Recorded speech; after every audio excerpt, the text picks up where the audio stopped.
and in this video we're going to be looking at how to decant paint from an aerosol so that you can use it in your airbrush.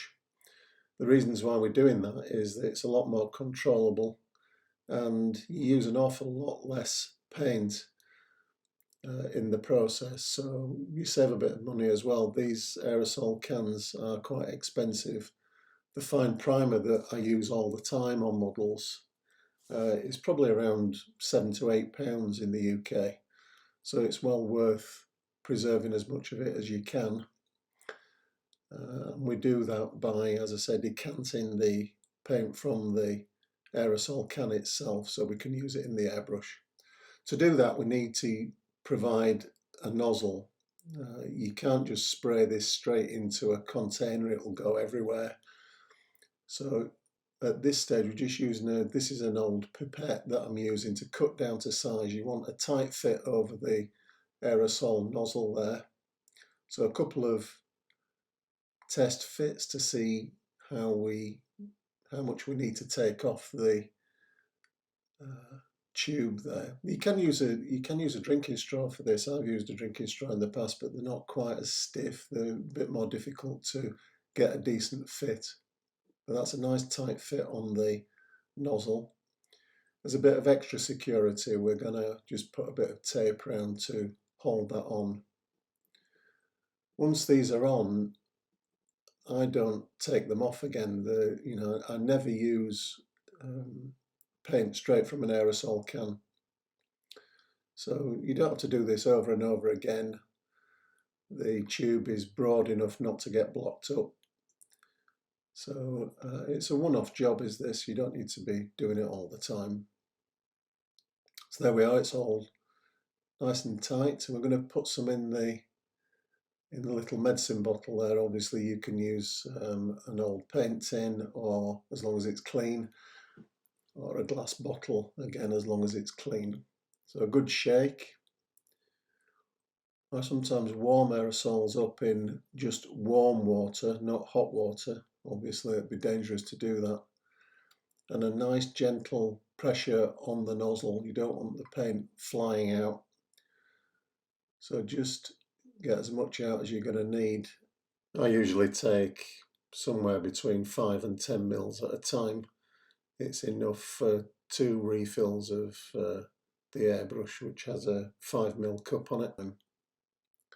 Defeats the object if you pour all the paint out. You just want enough to be able to fill your airbrush cup.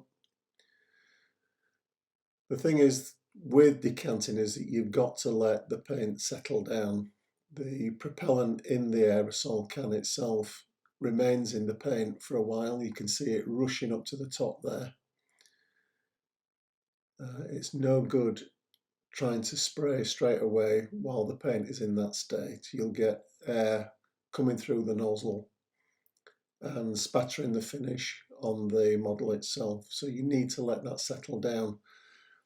And it's probably around about 7 to 10 minutes I leave it until the air is properly expelled.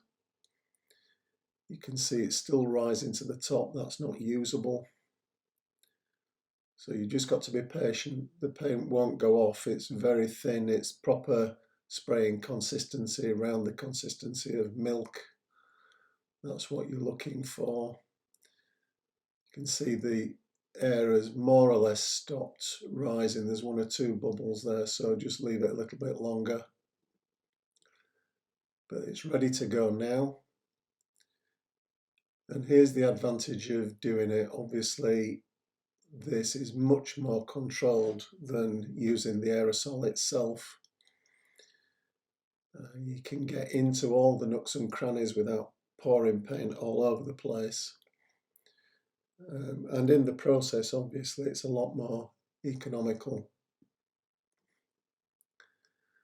The other thing with using an airbrush, of course, is that the finish is much more even than you can achieve probably in an aerosol. I mean, if you've got a bit of practice, you can get a decent finish with an aerosol can, but there's always a danger of flooding the detail